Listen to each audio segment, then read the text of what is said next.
Today we caught up with Reg, VK7KK, who was at the Queen's Domain Club Rooms, giving a group of radio enthusiasts some insight into the maths used in electronic theory.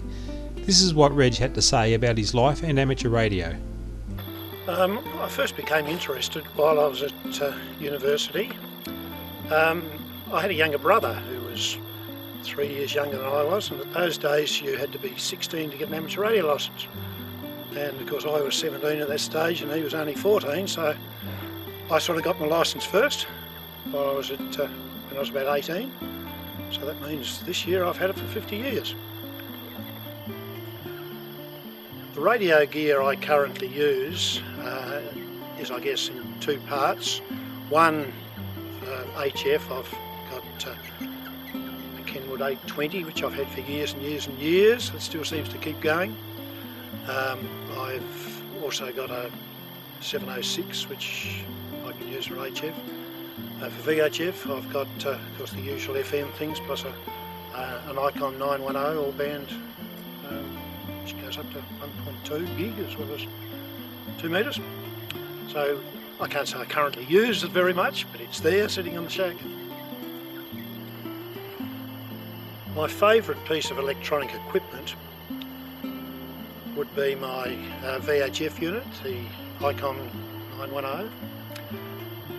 The reason being that it covers the sorts of things that I feel most interested in, whether it be communicating with satellites or operating on the 2 metre single sideband band, or just keeping an eye on satellite, on repeater stations.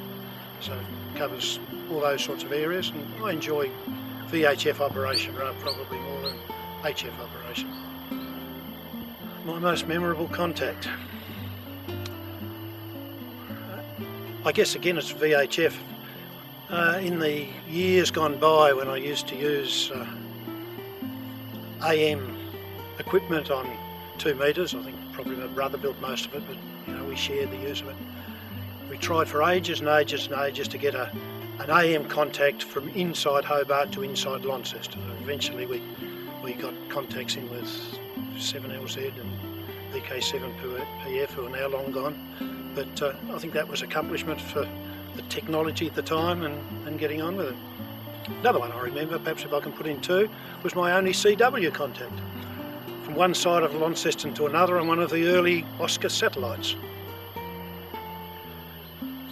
I didn't really have a background in electronics or anything like that, but I remember from my early days at school I wanted to be a radio technician, so I must have had a little bit of an interest in that, and I built crystal sets, all those sorts of things around that sort of time. I've had an interest in technical things a bit because, you know, just through my studies of physics and so on at the university and so on, but I've never worked in the electronics field, or it's always been a bit of a hobby interest to me.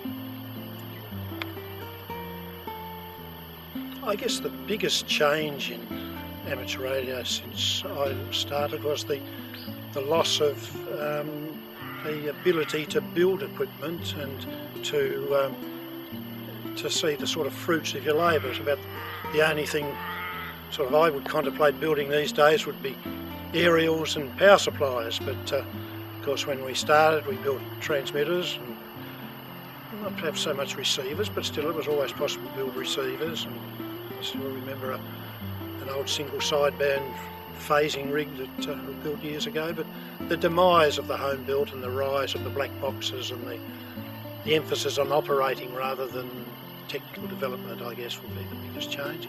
And I don't think that's a negative. It sort of lays the way open for a greater variety of opportunities within the hobby.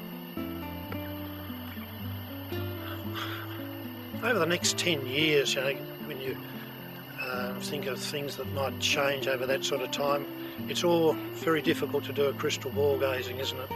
You know, you think of what's happened over the last 10 years and you can hardly imagine it, but I guess computers and the complete integration of that within the hobby is bound to change over the next 10 years. I think increased use of perhaps even satellite communication, as well as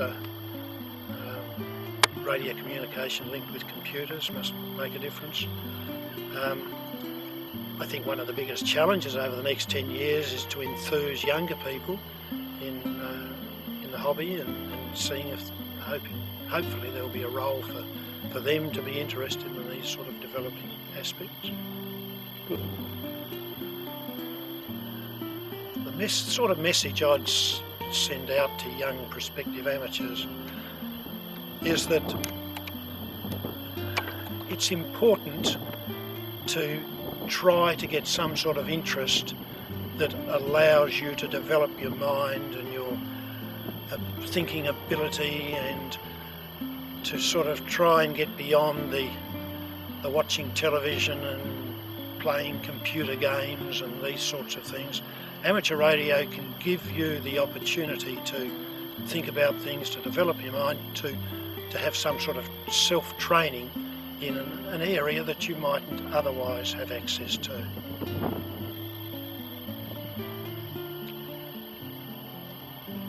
When I first made a contact with equipment that I'd used, I guess, you're sort of held in awe about it a little bit. You think, well, you know, isn't this marvellous that you can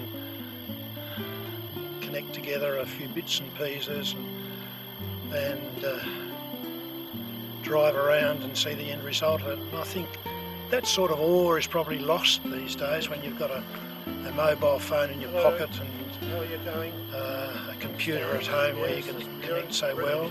I think the present generation has lost that ability to stand in awe of putting things together and having something incredible coming out the other end.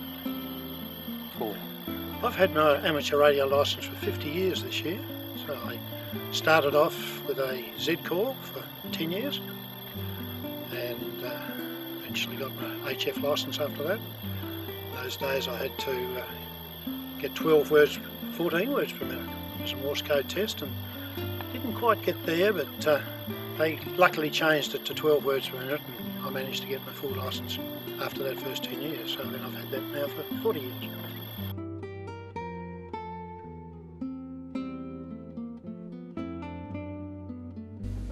Thanks, Reg, for the opportunity to talk to you today. I guess there wouldn't be many that Reg hasn't helped over the years in one way or another, and we all look forward to hearing VK7KK on the air for many years to come.